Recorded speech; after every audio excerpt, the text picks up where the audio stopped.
এক সপ্তাহের মধ্যেই ঘোষণা করা হবে ঢাকা বিশ্ববিদ্যালয়ে কেন্দ্রীয় ছাত্র সংসদ নির্বাচনের তফসিল। ভোট গ্রহণ হতে পারে মার্চের মাঝামাঝিতে, এমন তথ্য জানিয়ে নির্বাচনের রিটার্নিং কর্মকর্তা অধ্যাপক মাহফুজুর রহমান বলেন, ফেব্রুয়ারির প্রথম সপ্তাহে প্রকাশ করা হবে প্রাথমিক ভোটার তালিকা। এদিকে এই নির্বাচনকে কেন্দ্র করে সাংগঠনিক তৎপরতা বাড়াচ্ছে ছাত্র সংগঠনগুলো। বিস্তারিত বেলায়েত হোসাইনের রিপোর্টে। প্রায় 40,000 ছাত্রছাত্রীর ঢাকা বিশ্ববিদ্যালয়। 52 ভাষা আন্দোলন, 71-এর মহান মুক্তিযুদ্ধ, 90-এর গণ অভ্যুত্থান, প্রতিটি আন্দোলন সংগ্রামে এখানকার শিক্ষার্থীদের অবদান লেখা ইতিহাসের পাতায়, যার পেছনে বরাবরই ভূমিকায় ছিল ঢাকা বিশ্ববিদ্যালয়ের কেন্দ্রীয় ছাত্র সংসদ ডাকসু।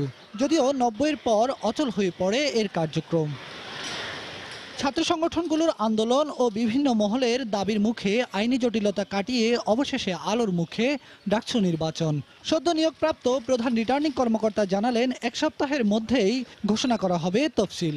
ফেব্রুয়ারির প্রথম সপ্তাহের যারা ভোটার তাদের তালিকাটি প্রকাশ করব।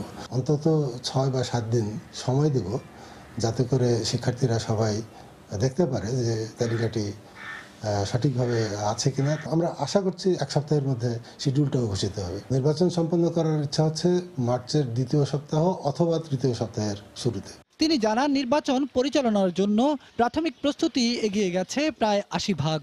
স্বাধীন বাংলাদেশের এই 47 বছরে ডাকসু নির্বাচন হয়েছিল মাত্র 7 বার। দীর্ঘ 28 বছরের জট কাটিয়ে অষ্টমবারের মতো নির্বাচনের পথে গৌরবান্বিত এই ছাত্র সংসদ। ছাত্র সংগঠনগুলোর ব্যস্ততাও তাই বেশি। কেউ জোটভুক্ত আর কেউ এককভাবে তৈরি করছে প্রার্থী প্যানেল। প্রণয়ন করা হচ্ছে নির্বাচনী রূপরেখা। এককভাবে নির্বাচনে অংশ নেবে ছাত্রলীগ এবং ছাত্রদল, আর বাম প্রগতিশীল ছাত্র সংগঠনগুলোকে এক করে নির্বাচনে নামছে ছাত্র ইউনিয়ন।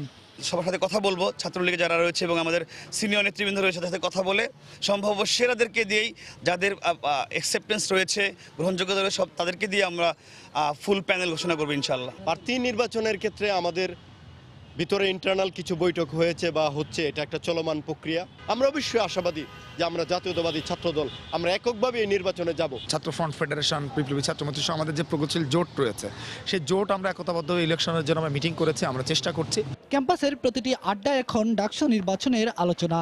একটি শান্তিপূর্ণ প্রতিদ্বন্দ্বিতামূলক ছাত্র প্রতিনিধি নির্বাচনের অপেক্ষায় সাধারণ শিক্ষার্থীরা। বেলায়েত হোসাইন, সময় সংবাদ, ঢাকা।